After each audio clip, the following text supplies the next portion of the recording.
to life. Inner circles here where voices thrive. Turn on your screens, let the magic unfold. Listening and healing as stories are told. Come on, come on, this is your time. No topics too tough, just heed the calls. From mental health woes to justice we seek. Together we rise for the strong and the meek. A safe space for all, let's lift every voice.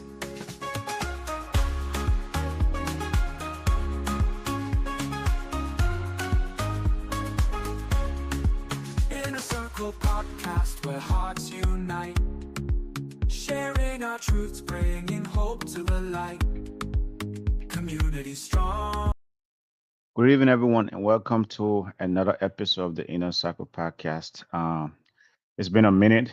Yesterday, we took. It's been a quite an event, here in Minnesota, right? So a lot been going on.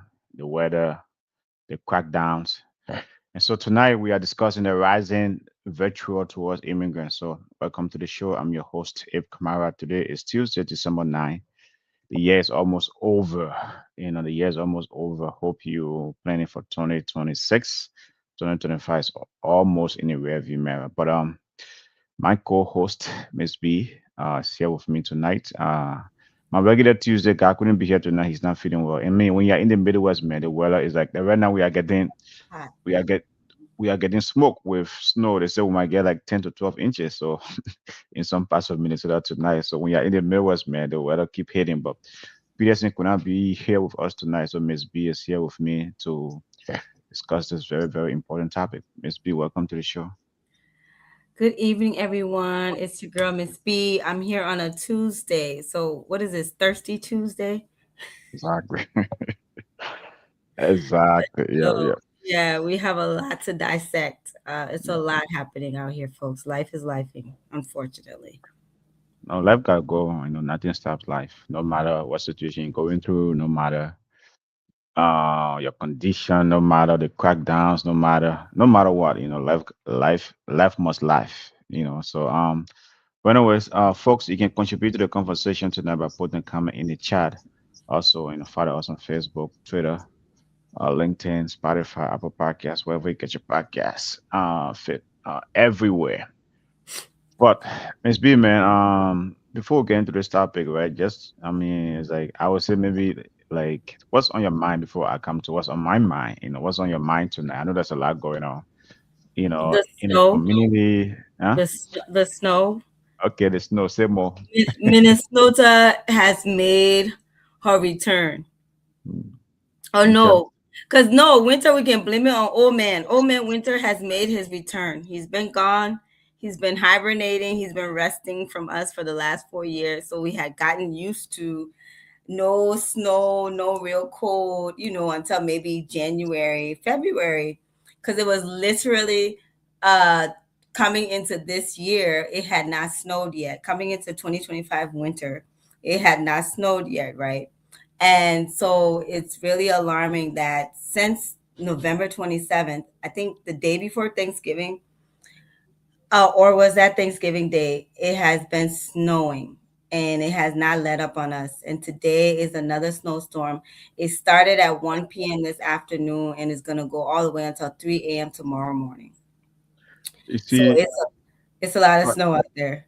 yeah, go ahead, go ahead. You see, when you live in Minnesota, God, people like to say God got patient with us, especially, especially we up in these parts. Last year, last year we only got a couple of inches of snow. There was no snow, 1 or 2 days, and there was no snow the entire season. Everyone started crying around here. Oh, global warming. Oh, global warming. There's gonna be no more snow in Minnesota. I tell folks, I say, look, man, there might be one year where in like the weather is very mild, the weather is nice to us because man, when it comes to the weather, we really, really deal with things up here. But once you have a mild weather like that, if you are living in Minnesota for so long, if you have a mild weather in one year, Guess what? The second year, the next year is gonna come heavy. We have been through this over and over and over, and then it's just one of this year. It seems like and normally we pray for white Christmas. By this time of the year, I sometimes do you even not have be praying for white Christmas. I oh am man, you not have those folks around. people. You have Minnesota is the only state people be praying for white Christmas. If we don't have snow by this time of the year, everyone gonna say, "Man, when is the snow gonna come? Man, when's the snow gonna come?" And here we have it, right? Is as you said to your point, it's been snowing like crazy It's for a the white last December. Forget yeah, Christmas. It's a white yeah, December.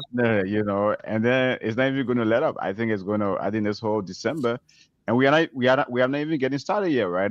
We have not even gotten started because officially, winter starts, Sorry, December December 21st. 20th. Yeah. Yeah, so I mean, I think we should brace ourselves this year. The whole thing about global warming, I don't believe in it. I mean, but it because the weather, the weather does what the weather got to do. At least for me, the great thing about it is I'm gonna be off of work for the Mm. couple weeks here this month, and so I won't be out there in this terrain for too much. But I was looking forward to doing some winter activities, so we'll see. Maple Grove has a beautiful ice skating rink, so that's on my mind. I'm looking forward to going ice skating. I don't know if I've ever ice skated before. Maybe it's been a long time. Probably not since I was 5 years old, maybe. But that is one of the things I'm really looking forward to getting off my list this December, and I'm going to make sure that I do that. So, and I mean, Nicole just reminding me about it. exactly. And for the kids, right? Even I mean, you can also go skiing as well, right? You can. I mean, there's this time of the year when it comes to winter activities, especially when snow is out there. There's a lot of things, great things, outdoor activities. If you like the cold, if you like the snow, some people don't like the snow, some people don't like the cold. I won't say I like both, but I don't mind it, right? It's like it's Minnesota. You get used to it. You just, I'm I'll give going you. skiing, but I'm going to go I'll, tubing. We go tubing. We don't go skiing. Okay. Okay. I'll give you a funny story, right? I think I was out and about. Normally when I'm, working from home, maybe like when I'm home over the weekend, after work, and I just gotta get out of my house quick. Man, I'm just gonna put on my jacket, wear my short pants and wear my on my slippers, you know. And this guy saw me. He said, "Bear, you must either be from the North Pole or something might be terribly wrong with you." I said, "It's Minnesota, man. It's like, Recently, you did that yeah, recently. It's like I always do this that, right? week. This week. I mean, even today after work when I want to pick up my kids from school, Oh, no. but but it is Oh, what I mean. It's like, but you are a you know, special being. yeah. Anyway, when you live in Minnesota for so long, I think you get used to it, though, right? It just become part of the norm. But Yeah. one of the beauty of Minnesota is the full season, right? Right now, we are enjoying. It's not officially winter yet, but we are enjoying that winter. You And you're know, dressed for it, winter vibe. literally, with the sweater. Exactly. Yep. Yep. Yep. That's a good one, right? With the weather, that's a good one. So that's a good one. That's why Um, we call it Minnesota, you guys. For our folks watching out of state, that's why Minnesota's nickname is Minnesota. it's the And it's best. earliest name. It's the best state in the union. You have kids in other states be crying for, oh, when am I going to see snow? When is snow going to come? I said, well, if you want to see snow, come to the upper Midwest. That's something we see come to the upper Midwest, especially in Minnesota, right? Or maybe North Dakota or South Dakota or Iowa. You got to come to the upper Midwest. Snow is a regular. You know, There are uh, people who do that. They will come to vacation here just for the snow. Mm-mm-mm. yeah, you know. It is what it Anyway. is. Yeah. Anyway, yeah, hope. Anyway, folks, though, but the most important thing, right? If you are still out there, if you are here, if you are local to Minnesota and you're out there, drive safe, don't speed. No, there's no perfect So drive. Yeah, there's no perfect driver in the snow. Even if you have an SUV, those with SUV, they be the one be like they're in the the bus. worst. They be thinking, yeah, they're invincible. And then you go to the pile up and you see who caused the pile up. Yeah, so drive safe. Be careful out there. They say it's gonna be. I think like my daughter's already excited that she feels because her school sent out email that they might be getting snow day tomorrow, so she's already looking forward to that. So well, that's one of the things they have not gotten a snow the entire last year. There was no snow day, so No snow. today, I mean, maybe tomorrow there might be snow day because to your point, it's snowing up to 1 a.m. or it might go beyond that. 3 a.m. It may Oh, go beyond 3 a.m. that. Yeah, it Yeah. might go beyond that, and depending how soon, they clear the roads, That it's part is going to yeah, really impact, yeah, if plowing doesn't happen. I think we had some people get rid of their plow equipment or something, because it seems like there's less plow trucks on the road these days. Yeah, oh it's yeah. taking them longer Well, to clean up the road. I'm like, what's going on? We should be prepared for this. well, we are always prepared, right? But some of these neighborhoods, especially maybe I'm talking about the park. You guys don't you guys don't clean your streets as as early as you should. But anyways, that's that. So no worries there. But I think like with a lot of cities, right? The other thing I hear, a lot of cities are facing budget constraints, man. It's like I think that's what it is. They really a got lot of rid of some cities. of these I mean, a lot of contracts. cities, a lot of counties are facing budget constraints. So it's like that's why they are raising like property taxes like crazy. So man, you wonder is like I mean in Minnesota right now is like they say every city and county in Minnesota Yep. I got property taxes are going up yeah, double digits, double got digits. the stuff in the mail, 26%. It's ridiculous. Man, Yeah. what are they trying to Broken do to Center us? had Broken Center had one of the lowest increases at 4 point something. Yeah. Wow. Okay. Okay. Yeah. But Okay. Hennepin County sent out the full list, and it's talked about on the back of it. It listed all the percentages, and some of those percentages I saw 45%. I'm like, what?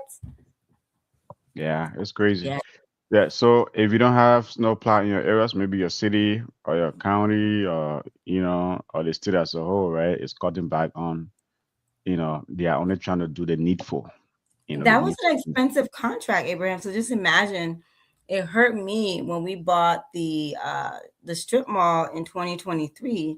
From 2023 to February of 2024, when we got no snow at all, we paid $63,000. Wow. No, no. Yeah. I don't think it's worth it though. So last year, you brought up a great point. I think for homeowners, I don't know how many homeowners are like even like cleaning snow. No one like cleaning. That's the toughest part. Right? I'm sitting here. I Yes. say I'm sitting here. I say well, I don't mind winter, but what I absolutely hate is cleaning. The Is going snow. out there.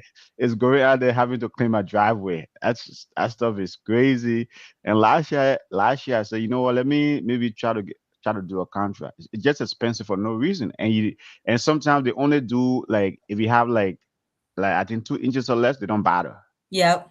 Right, you Yep. don't bother, right? You have to do it yourself. So I'm Yeah. sitting there like, okay, what's the point of this, right? Why? I mean, it's like I think you should. And then for me, the worst thing about my place, right, is like I'm at the. I mean, my house is situated like in a corner, right? So I have to clean my, not only the driveway, but Yeah. I have to see the sidewalk. Yep. That stuff is so long. I mean, as a man, it's like, you know. But that's one of the reasons why Because you have an end unit. And so that's the good thing about ours. We don't have, the sidewalk or whatever. And those are some of the benefits of having for folks that live in HOAs too, because you don't have to worry about cleaning it yourself, but then they take forever to come. So I don't know. And then you regretting like, why am I paying for these HOA people when they don't, they take forever to come. But yeah, but for commercial properties, like, and so I can just think about the cities and counties where they had these contracts and there wasn't any snow, because you don't know when there's snow when it's gonna come or not. So they're 5 months contracts where you're paying, over the yeah, 5 period $60,000. That's expensive. So these it plow is. companies been making a lot of money in this state. Yeah, I That's a lot mean, of money. it's from I think it starts in November up Yeah, it goes to from November 1st to March 31st. okay, and even sometimes April because you never know. April it snow up And in then this part yeah, in so when April. the contract ends in March and it got snow and whatever years got snow in April, then they're coming out on a one time, and then it costs you more. Wow, Yeah. So crazy. That's crazy. That's crazy. yeah. But anyway, that's a good one. That's a good one, folks. So drive, be safe out there. If you are stay out there, if you are working tonight, when you're driving home, be safe out there. So that's that. That's a very good one. The Yeah. next one. Anything else on your mind? Anything else? Nothing I can think of right now. Okay. So the what's on my mind though, right? There was this New York Times article. last Mm. week about, I don't know whether it was right. I don't know whether it's true. It's true, right? I don't want to. I'm not sitting here and say, hey, but the figures in that article, right, was mind-boggling, right? Like how, like up to $1 billion in fraud have been committed in the state of Minnesota, right? Oh, yeah. $1 billion. I'm sitting there like, uh, I mean, we're talking about bidding with a B, $1 billion and stuff like that. I mean, what's going on in our state, right? Because our state is making national news. I mean, you It guys are, is. our state is making national news. It's like, do we just have free money here to be throwing like here and there, throwing away and stuff like that? I mean, I don't know where the New York Times got their numbers from, but that's a mind-boggling number. I mean, we know about the Feeding My Future, $250 million. We know about the autism stuff, and other The like the housing housing, stability. yeah, I mean the housing stability program. Yeah. So these are mind-boggling number though. It's like, I mean, like how did that happen in a state? I know Minnesota is a generous state, but I mean, like the topic we are about to discuss here tonight, right? Is I think some of the reason why there's so much like hostility towards us because I mean that's crazy, man. That's a mind-boggling number. I mean, so at least the housing stability, you can say it was numerous people involved. The thing about Feed My Future that is that everybody is outraged about it because it shouldn't have happened. And it almost didn't happen, right? Because first of all, this was a new organization. Normally, when people are granted this type of money, and sometimes it's not even just one organization you would grant this type of money to get out there. You would divvy up this amount of money among organizations to do the same work, right? RFP should have went out. Couple organizations should have applied to disperse food to children in this state, and then therefore it would have limited the possibility of this amount of fraud to be happening, because you should have had multiple staff members managing the process, right? And which was happening, right? I'm a staff member, I'm getting these invoices, and then they look suspicious. We stop we stop filling these processing these invoices. We said, hold up, this is not looking right. We get sued. So MDE got sued by Feed My Future. They go to court, and the judge says, "Oh no, you guys need to continue to honor their invoices. They're not. We don't see anything wrong happening here," and therefore they allow them to continue and get all $259 million of that money. All those invoices got honored. Wow. So exactly. So we can't blame it all on, and people want to say the governor, but the governor is way up here. He's not managing daily operations up here, down here. No, he's way up here. And then what about that judge that decided when MDE was trying to do their job, the staff was trying to say no? What about that judge that said, "Oh no, you guys should not be denying them these resources. Go ahead and continue to honor these invoices." So it's like intricate parts of the story that people are not processing, right? Before money get, and then so now that you made this horrific blunder over here, there's no way around that. No justification, no rationalization. You've made this horrific blunder over here. The multitude of people over here now who've been doing things correctly for time immemorial are now being scrutinized ridiculously. And mind you, the Feed My Future is not the only thing that's happening. You're having the housing stabilization program is going completely wrong. And there was a period of time between the pandemic and post-pandemic where there was a huge shortage of staff, state staff, right, that was needed to manage the amount of money we had. We were dealing with surplus, new programs were created, and then we had money coming from the federal government as well. We had ARPA dollars that were coming from the federal government that got dispersed, to states, and states got that money, and then some of that money got dispersed further to cities. And so still, right, the Feed My Future money is ARPA dollars, basically. They're federal dollars, basically. At the end of the day, you have an influx of federal dollars coming in, the housing stability program. And so you didn't have enough staff to really monitor these programs now, right? And that is what has led to some of unfortunate, lack of oversight, unfortunately. But I think the Feed My Future thing did not have to happen. especially if staff did do their due diligence and caught it midway. I think by the time staff had caught it, it was not even 100 million had gone out yet. It was like 59 million or something dollars had gone out. And then staff was like, this is not looking right. So when they went to court and sued MDE, that's when, the rest of the money unfortunately got dispersed. See you liberals, right? When you guys see money, like you just want to create all these social programs, just flood flood the zoo, all these social programs, give them the money. And the other thing about that New York Times article, right? It said like because when a pandemic happened in Minnesota, unfortunately, right, the George Floyd thing happened, right? And so you had the state trying to like anybody who was a minority or something like that, maybe what I mean, try to, maybe apply for a program or have a nonprofit or whatever, right? Or have a contract of the state. It was just like it was like a free for But it all. was not a It was minority. actually like a free It for was all. No a one wanted to white-led question. No organization. one was what? We're not gonna I'm not gonna let you do that. No one I'm wanted to not question. gonna It's like, let you do that. okay, Because George Floyd happened does not mean like that's Black what it. people got the red carpet. That is not what happened. That is Oh, not what happened. okay. What happened? Okay, what happened? Feed My Future is a white-led organization. Last time I checked, Amy is a white woman who was leading that organization. I think that's one of the reasons why. 99.9% of those that were convicted or pleaded guilty to that fraud were of Somali descent. Are But we that's denying probably that? why the money even got trusted. I'm sure because she's, a white person was at the head of that organization. I'm sure that helped to strengthen the credibility of the organization for those level of resources. If you went and look at all the minority led organizations here in the state of Minnesota, and you calculate the resources they've all got, I'm sure it would not equate to the amount of money the Feed My Future was able to get as a new organization stepping into the scene.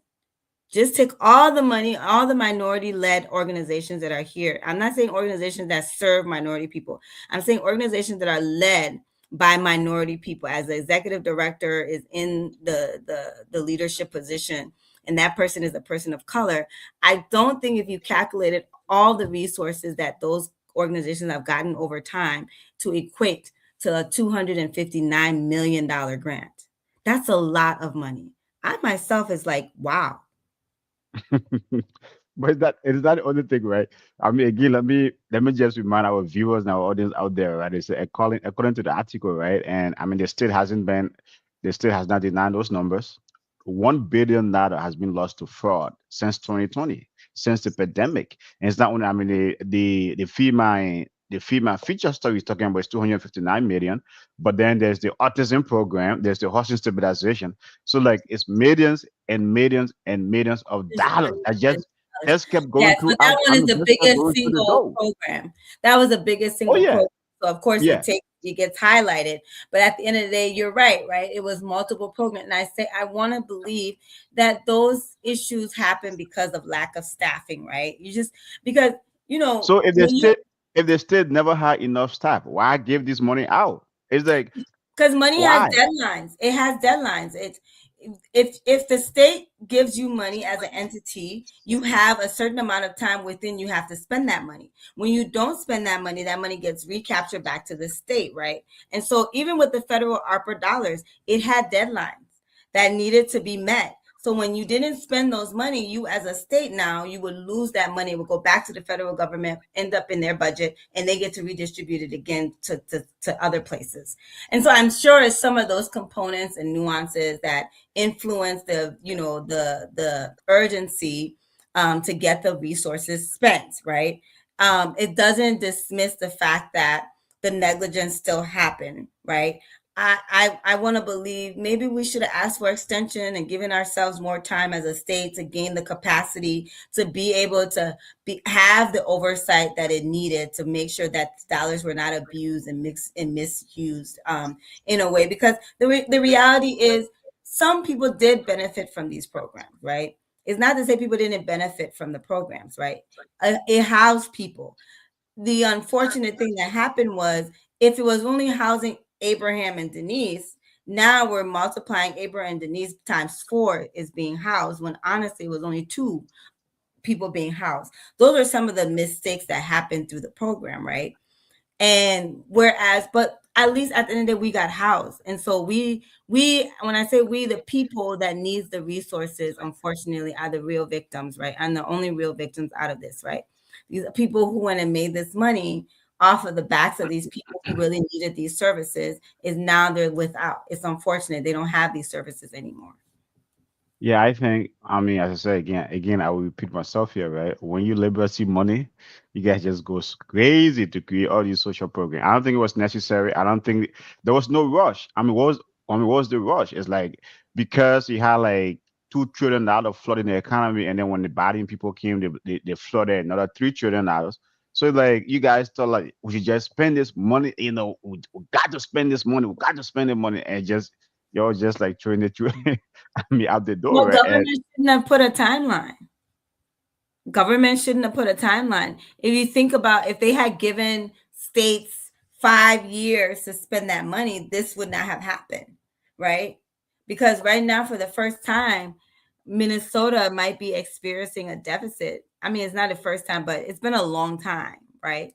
We might how be experiencing a how you deficit. don't how wouldn't you expect us to experience a deficit, right, when $1 billion has been lost to fraud in the last 5 years? Well, it's not that that's really causing the debt. You It's a know, so combination of that and the fact that some of our federal money is being cut. The federal budget has cut a lot of dollars for us to do a lot of provide the services that we provide.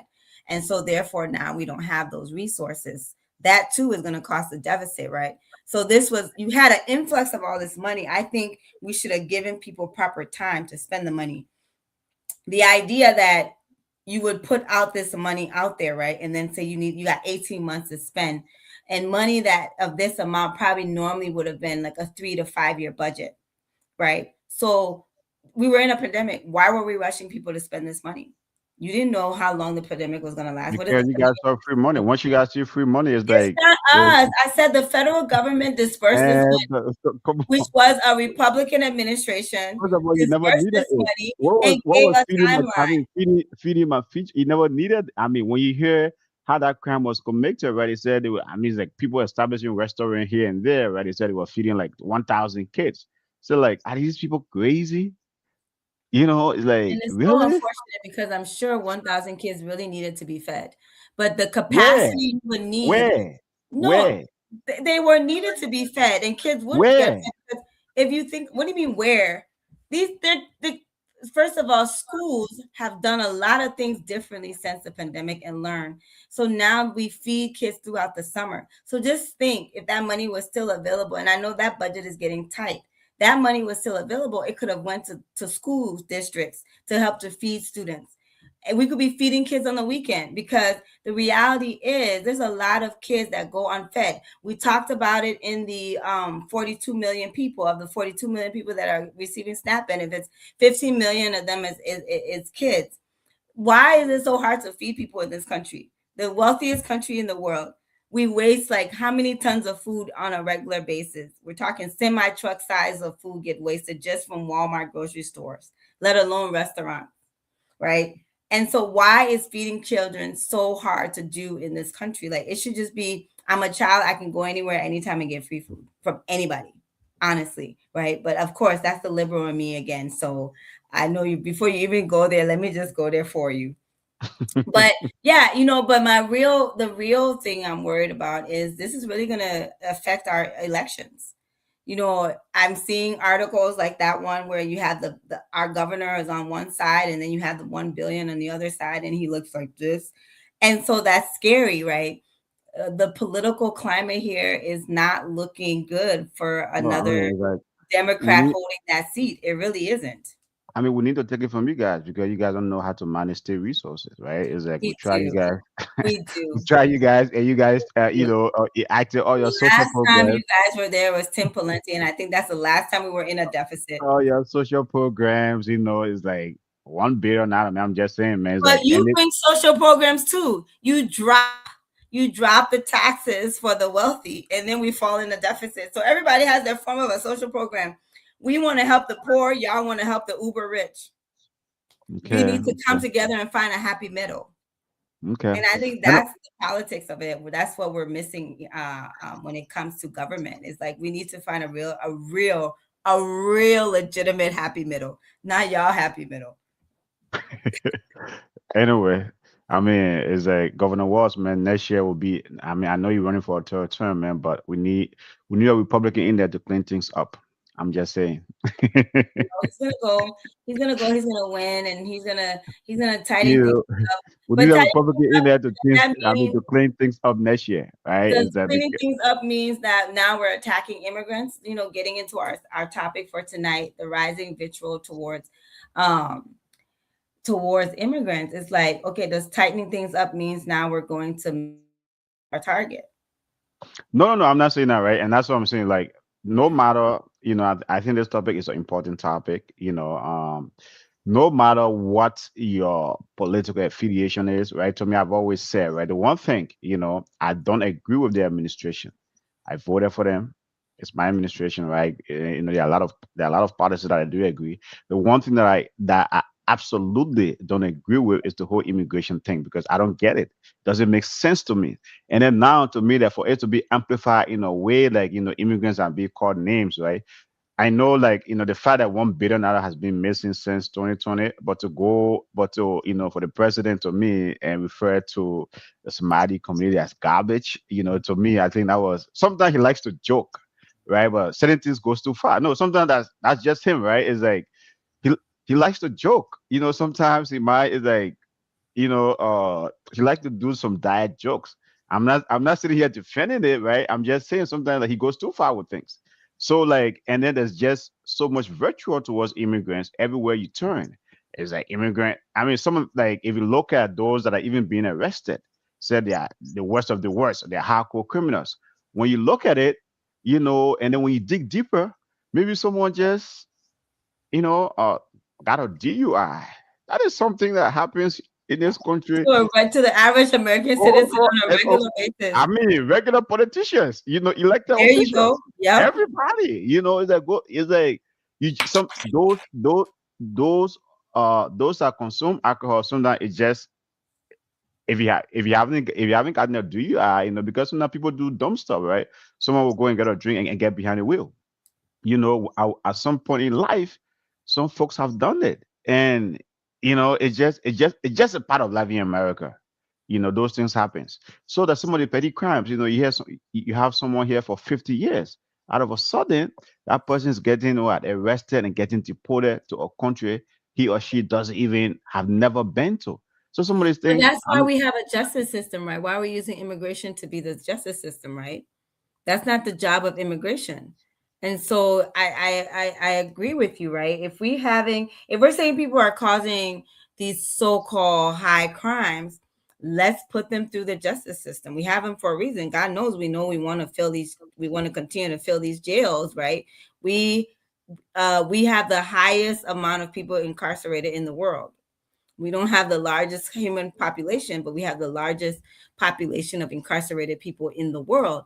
And so evidently we have a system for prosecuting criminals. Let's use that system to do that and not use the immigration system to be prosecuting criminals. That's wrong. what the administration is saying, right? Once you have a criminal record, DUI, shoplifting, whatever, right? You should not be in this country. That's the argument. Especially if you don't have a legal document, you shouldn't be here.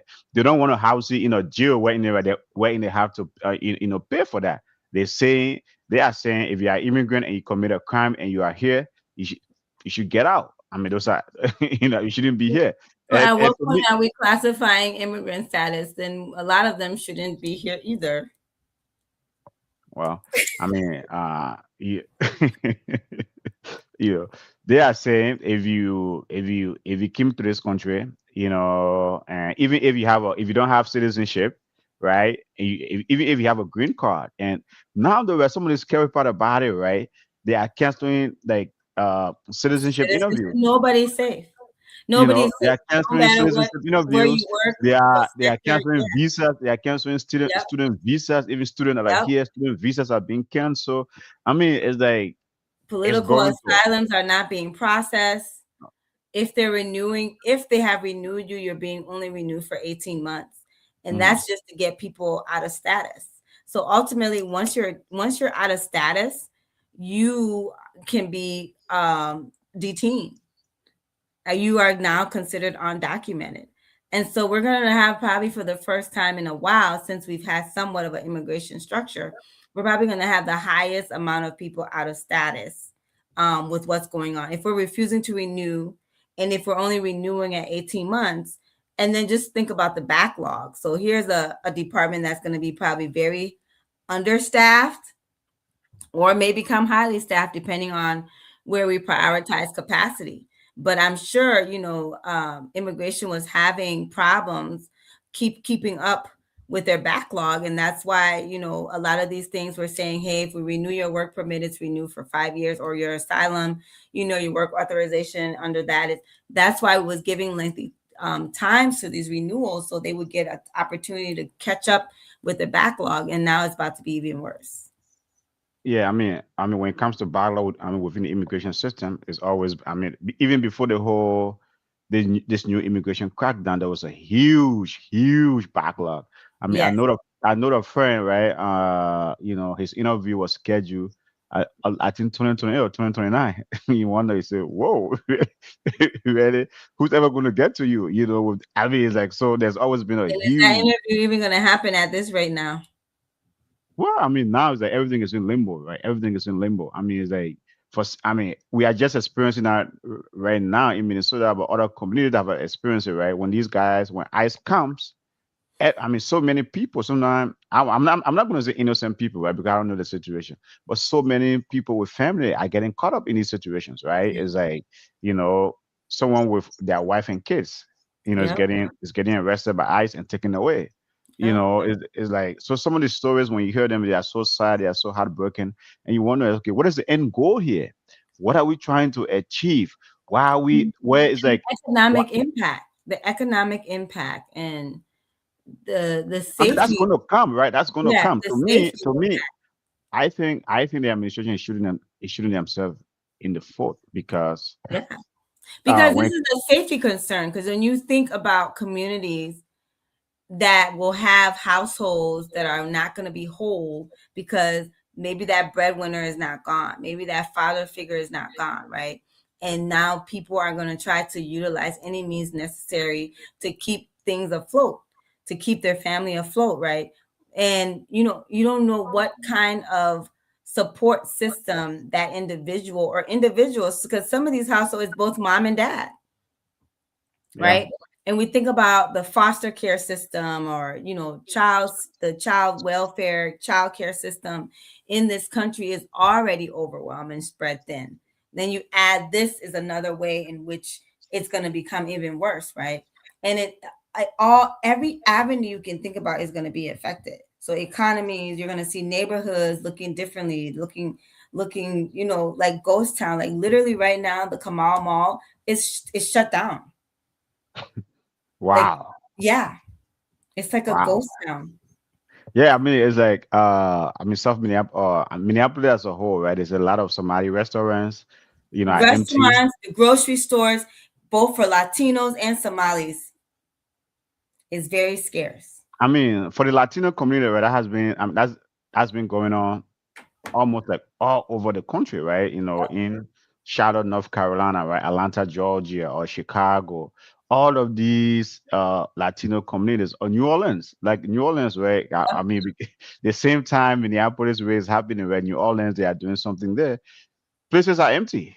Yep, Places are empty. It's like, there was this Latino store owner that were interviewed. He said no customers coming through.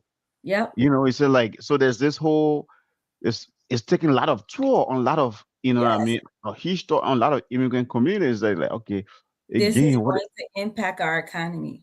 you know, Right now we're not feeling it, but it's gonna start. It's going to, in the next couple months, if things continue for a whole quarter like this, we are about to see the huge impact. People who own strip malls, they're concerned. Are your tenants going to be able to pay their rent? Because now their customer, their clientele, their target base cannot come to their store, to their restaurant to buy their product or whatever, or utilize their services. So now they can't afford to keep afloat. They can't pay, they can't make money, they can't pay their rent, they can't pay their mortgages at home.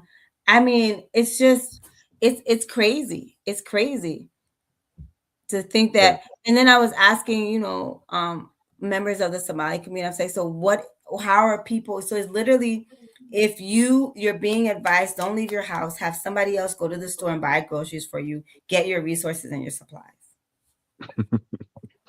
Oh man, that's crazy. That's sad though, Yeah. right?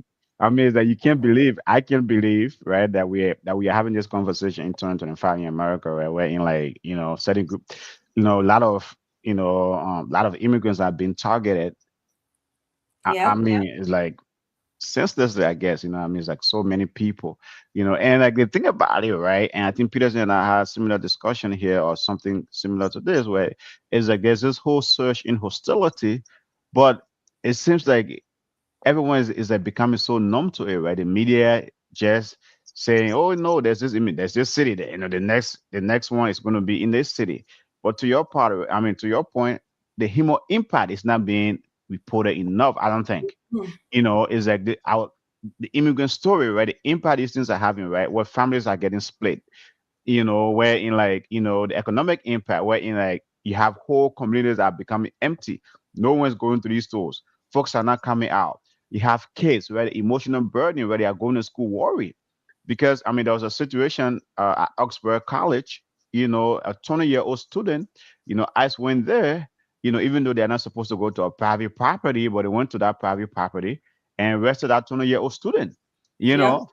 And it's like so many like stories like Nowhere this. is safe. Nowhere is safe. Yeah, it's Community like, members are telling us how, the principal of a school sent out notice telling his students and staff that ICE is expected to be on the premises tomorrow. When they come, please direct them to the principal office. They are not allowed to go beyond the principal office.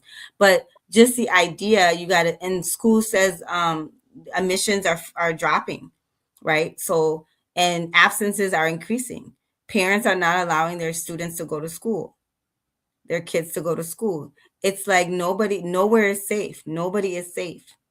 We're trying to find churches that are not likely to be places where they will think to go and look for people, so that families can feel safe and shelter in the churches.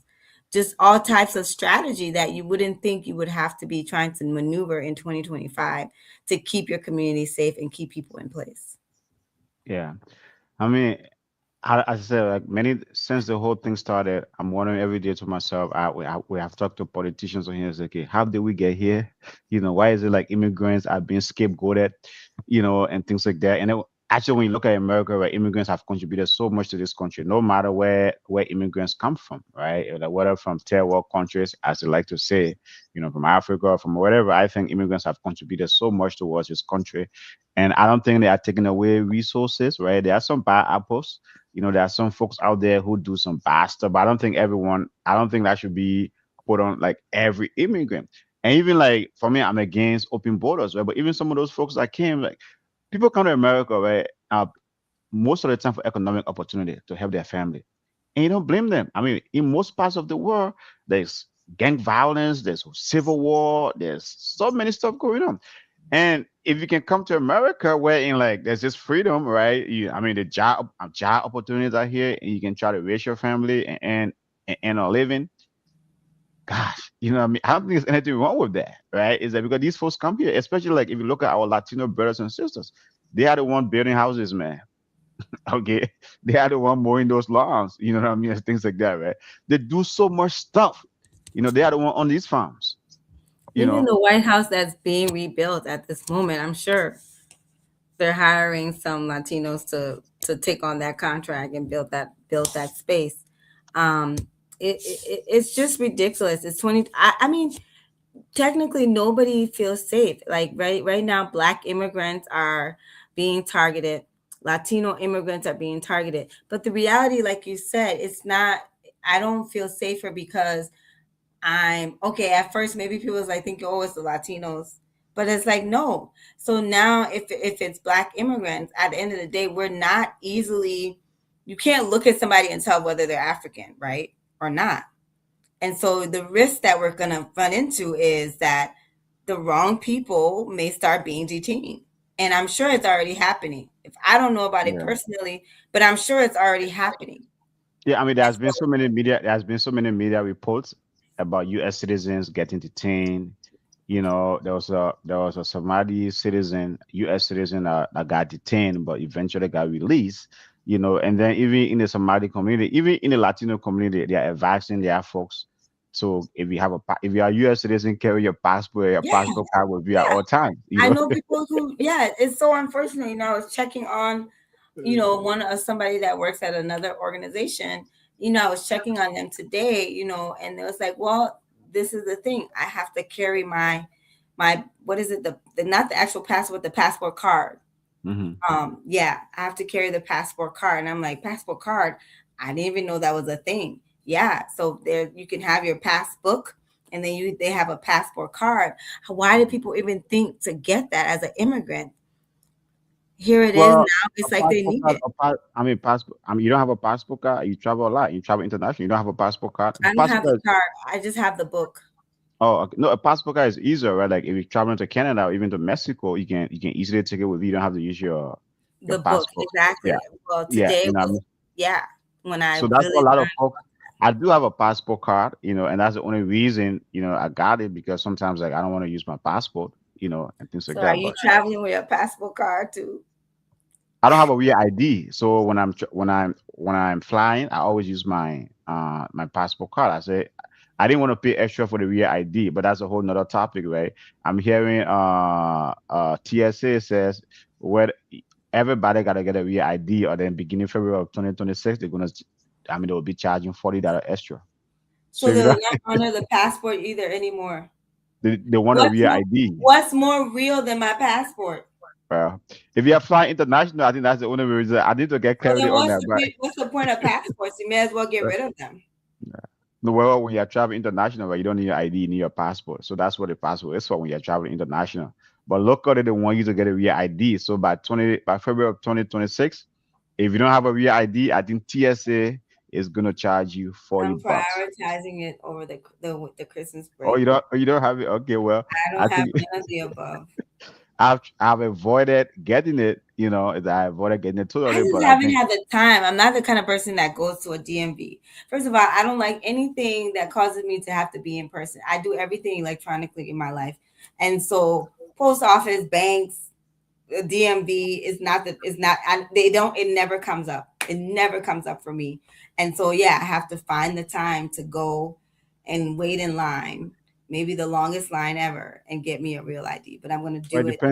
it depends what location you go to. Something the other thing, right? I have tried getting it couple of times, but every time I go to get it, right, on my license expire, I try to renew, and then, oh yeah, you need this, you need that. I said, okay, I don't have time to go and get Oh, this you got to take information. stuff with you. You see, thanks for telling me, Oh because yeah, I would have just You showed have up.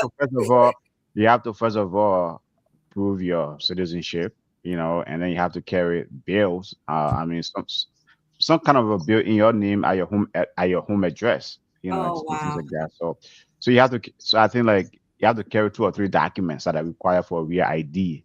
So every time I go there, I mean, I have my proof of citizenship. I don't have the other requirements. I say, you know what, just give me my regular ID, and then I will do this later. And now with So TSA. what is the real ID? What does it have that a regular ID doesn't have anymore?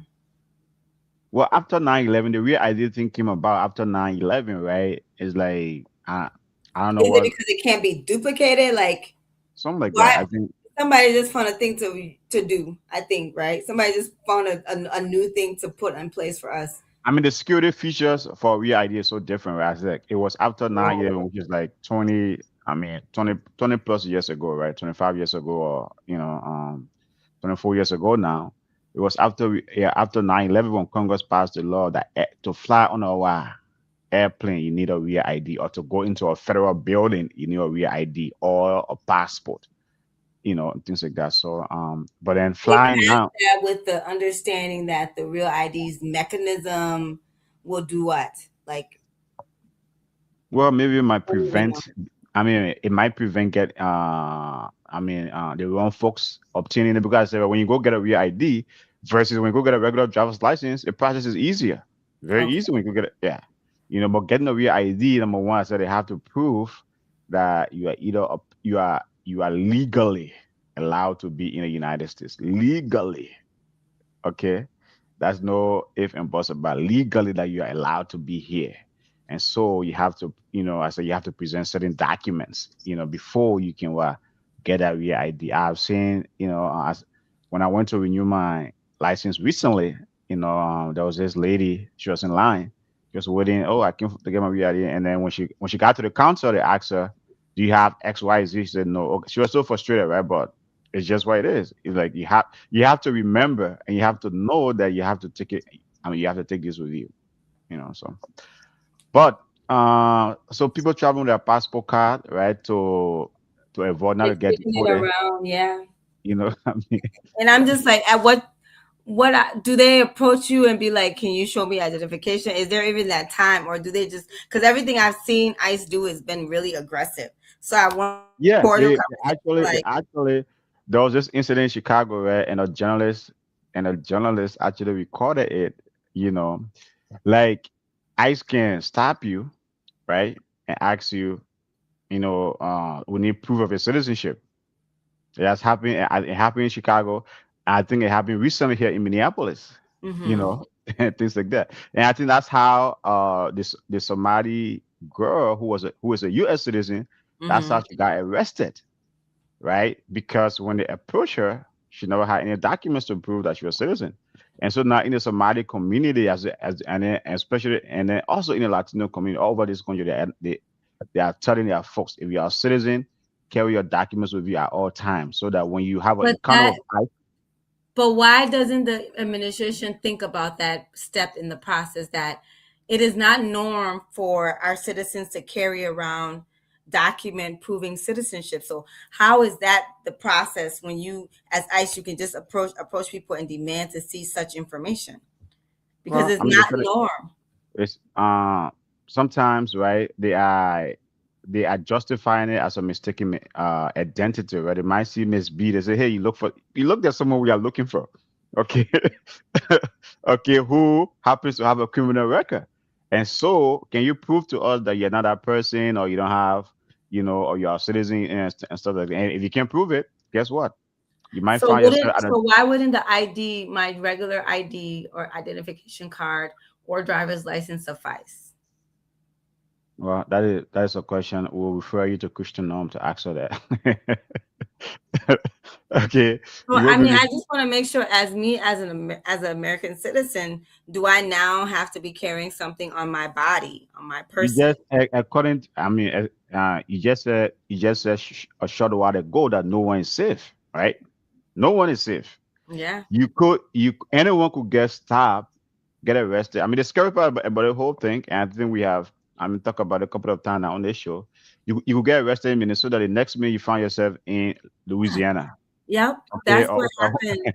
or This Oklahoma. guy Uh, got released on today, the, but from Minnesota to Michigan, no, from Minnesota to Chicago to Michigan since yeah. September. And now he's being released today finally, but he got released out of at Michigan. So I'm like, that quick, you get moved around. Get moved around. And then if they can prove, whatever they can prove about you, the next minute you find yourself in another country. Yep. Okay. Okay. So it happens so And they're fast. Yeah. extraditing too. It depends. I don't know what mechanism makes get them to make that decision, because some people, their deportation happens within 24 hours. Yeah. If you don't have a lawyer, right? If you don't have a lawyer, if you don't have a That's because when like it happens. Okay. Because I know yeah, it's been happening, but I'm like, no, if, what if you don't have a causes it to lawyer, but escalate? if you have a lawyer, your lawyer will say, no, no, no, no, I need to talk to my Oh, okay. client, and your lawyer will start, but again, right, that's the risk, I think immigrant face, right? Because who's around here? How many immigrant passes around here with, have that have lawyer up, right? Is that have lawyers, or say you have an immigration, situation, but if you don't, someone who maybe a while ago got a DUI, but is a permanent resident and passing around here, not knowing that today is such a crime, Is going will to get impact them. will get him or her into trouble. That person don't have an immigration lawyer. Okay, so but when they and then unfortunately for them, if they get caught up in this situation, guess what? If you don't have a lawyer, that's I mean, so many people have found themselves and like deported Yep. because at that moment, I mean, you say it happens so far in 24 hours. At that moment, they don't have a lawyer, so the next minute, pew, they are gone. No, it's Yep. crazy. It's crazy, crazy. Well, folks, tonight we have been discussing the rising virtue towards immigrants. If you are immigrant, you have seen it. Some folks, some immigrants are being called lazy. People from third world countries, garbage, I mean, so many names, right? I'm not a huge social media person. I can't even imagine what's going on social media, right? How like how different The communities reality are is being attacked, this. and things like that, right? The conversation now around immigrants, like everything seems to be so toxic. Anything about immigrants seems to be so toxic, and things like that. And that is so sad. I don't think Narrative of criminal and how immigrants and undocumented people are criminals and they're unsafe for us is a farce because we know what this country does very well, and that's track people. This country does a great job of tracking people. We went and found Saddam Hussein. We went and found what's his name, Bin Laden. Osama bin Laden. We do a great job of tracking people. Period. And we keep data, and we have the data to show that undocumented people, immigrants, are not a crime problem. We have the data to show that. native Yeah, commit more Native American commit more crimes compared to immigrants. I mean, that's just a fact. So you're not lying about that, right? It's like that's just a fact. So many data. We have had a couple of police chiefs on here that have proven that, right? It's like that native those that are native to this country commit more crimes compared to the immigrant population. yep. No matter where immigrants are from, whether from third world countries, whether from Western Europe, whether from Asia, no matter where, right? Immigrants as a whole, most of them are productive citizens. Now, Yes. are there some bad apples? Yeah, I mean, human being. I mean, it's all Human human beings are nature. human beings. Yeah, Exactly. it's human nature. But to have this whole narrative, to your point about crime, immigrants create crime. Immigrants are gaming the system, the welfare system, Exactly. and they are get. First of all, it's like most immigrants are so proud. I can tell you that, right? It's like the whole idea of, someone coming here and getting food stamp or getting on welfare. That is something is frowned upon from in most immigrant communities. They come here, they want to get a job, even the most minimum wage job, they will work and feed their family. You know what I mean? They don't want to go through I mean, that. they're so scared of the system, they do everything right because these people are avoiding trouble at any chance they can. They're avoiding trouble, they're avoiding scandal, they're avoiding corruption because they don't want to jeopardize the fact that they get to live in this country, feel free to an extent, and be able to work and take care of themselves. They love the fact that they get to work and make money. Yeah. I And mean, I they, said, because they appreciate that, they do everything possible not to get in trouble. That is their agenda, not to get in trouble. The agenda is to be able to have a job, create a business here, be able to take care of their family, even send money back home to where they came from. So they are the last people trying to cause any harm in this country. But unfortunately, people who are leaders and people in leadership and powerful position can continue to be able to write the narrative and have the loudest voices, and therefore that is the message that continues to be out there. yeah, I think right. I think as I told my man Peterson last week, I think that's why like a platform like Cycle Podcast is here for. Right? It's like we need to obviously always tell our story, our side of the story, our narrative. That Yep. yes, we. I mean, the majority of us are not criminals. The majority of us are not giving the system. No matter immigrants are the most resilient people, right? I mean, we'll talk about resiliency, last week on this platform, right? They are the most resilient people, no matter what we're going through. Sometimes, like, Yep. we won't be out there complaining, you know, complaining or whining because, as you Life said, be right? life in I, people. You I, find that be like, I've said wow. it, I've said it on this platform, right? So, and most of us, most immigrants being here is a privilege. It Yes. is a privilege. So, to your point Yes. earlier, they work so hard to avoid trouble. They Yep. work so hard to stay out of trouble. They Yep. work so hard to educate their family, to send their family to school, in getting like doctorate degrees, becoming medical doctors, and you name it. But for us to be here, Now with this whole narrative, the whole argument, getting rid of the worst of the worst, in like deporting people left and right, cracking down, having this daily figure, you have to arrest 3,000 immigrants a day. That's ridiculous. You know what I mean? It's just Look at crazy. that. That's like the money. See, they Mhm. gave trillions and trillions of dollars and they give a quota that you have to meet. And that's what happens. So you got to spend this money. And here it is now. You give ICE this budget and they need to spend this budget. And so you give them a quota of arresting 3,000 people a day. They're going to start arresting everybody and their mama to meet that quota. Yeah, yeah. So it's crazy, man. But that, I mean, these are the times we live in. If you are immigrant, we know we are all under enormous tension, enormous stress, right? Because it's happening all over, right? It's happening to our neighbors, happening to, I mean, you're hearing stories are all over. It's not only what you're hearing in the news, whether it's the Somali community or the Latino community, of the Afghan community or the Venezuelans. I think it's everyone. It's all immigrants, right? We are all feeling that pressure because so you might know someone, or you might know someone who knows someone that's getting impacted. Yeah. That's just the truth of the matter. That's just the truth of the matter. So it is affecting all of us as immigrants. And I think that is a time now more than ever that I think we should rally together and just, man, because who knows, man, who knows whether this might come around again, right? Because I've said it many times.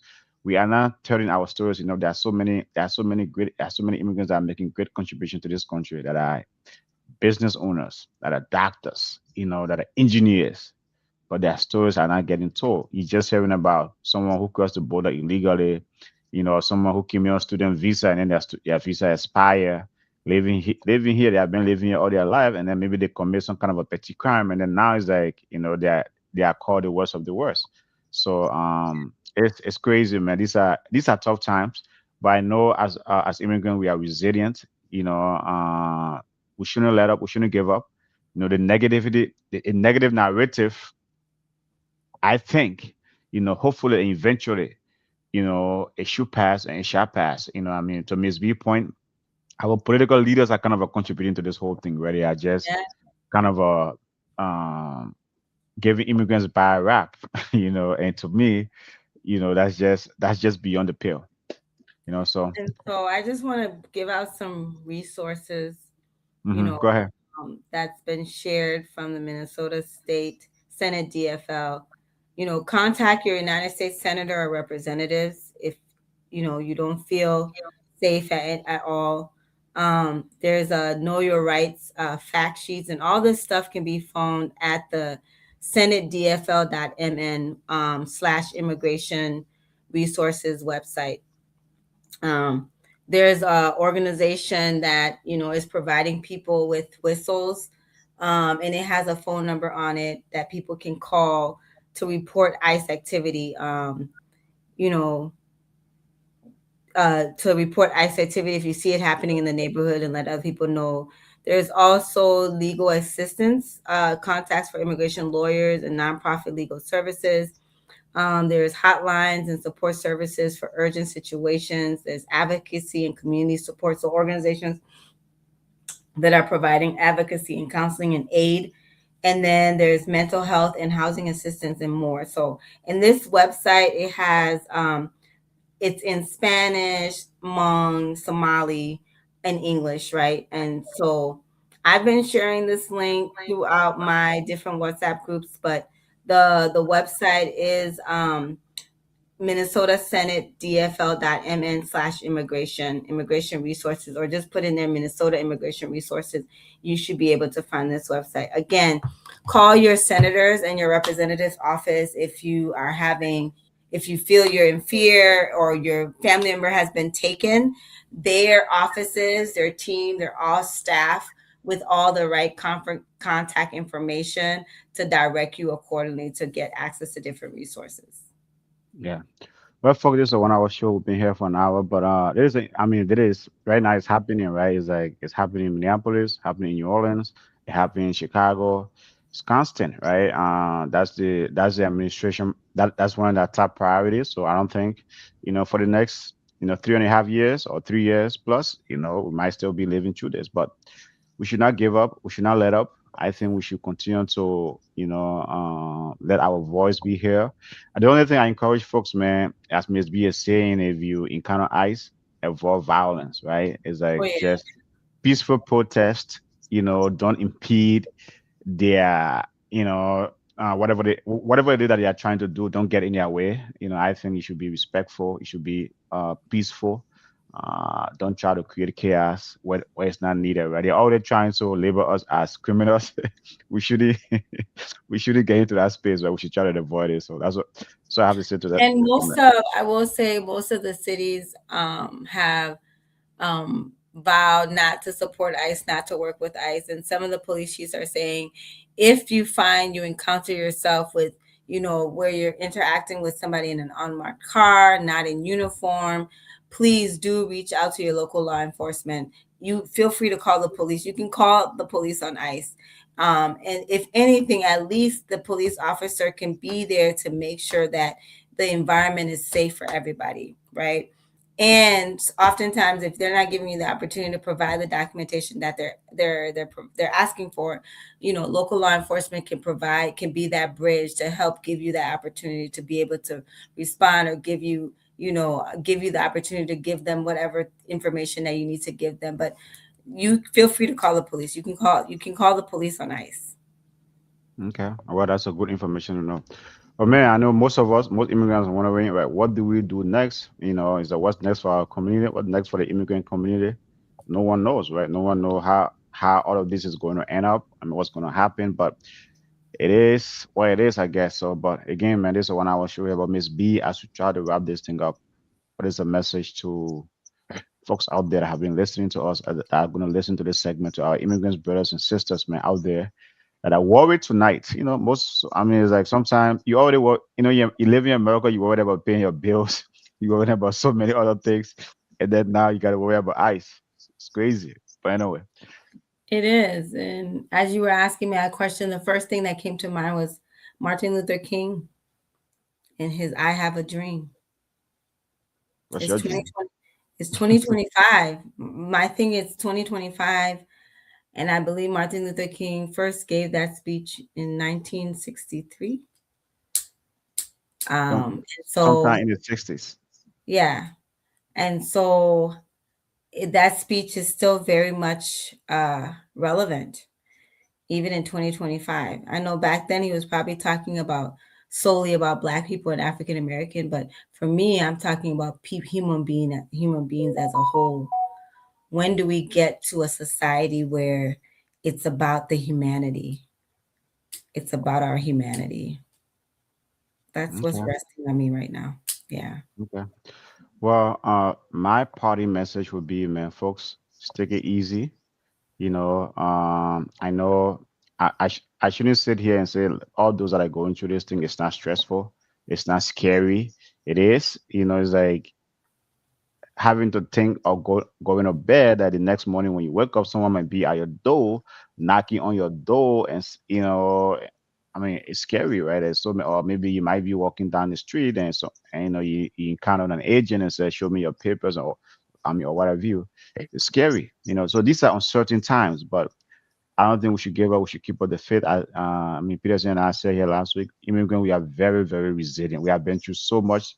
Most of us came here from tough backgrounds, so we are so resilient.